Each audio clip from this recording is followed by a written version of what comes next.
International seabed അതോറിറ്റിയുമായി 2 പര്യവേക്ഷണ കരാറിൽ ഒപ്പുവെക്കുന്ന ആദ്യ രാജ്യമായി ഭാരതം. ഇന്ത്യൻ മഹാസമുദ്രത്തിൽ പോളിമെറ്റാലിക് സൾഫൈഡ് എന്ന PMS പര്യവേക്ഷണത്തിനായാണ് ഭൗമശാസ്ത്ര മന്ത്രാലയം കരാറിൽ ഒപ്പുവെച്ചത്. സെമികണ്ടക്ടർ, ഇലക്ട്രോണിക്സ്, പുനരുപയോഗ ഊർജം തുടങ്ങിയ വിവിധ മേഖലകൾക്ക് പര്യവേഷണം ഗുണമാകും.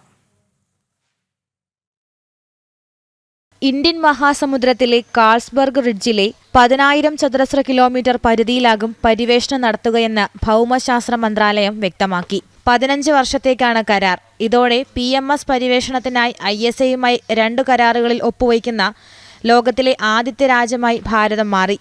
ആഴക്കടൽ വിഭവ പര്യവേഷണത്തിലും ഇന്ത്യൻ മഹാസമുദ്രത്തിലെ തന്ത്രപരമായ സാന്നിധ്യം ഉറപ്പാക്കുന്നതിലും ഭാരതത്തിന്റെ പങ്കിനെ ഊട്ടിയുറപ്പിക്കുകയാണ് ഈ കരാർ.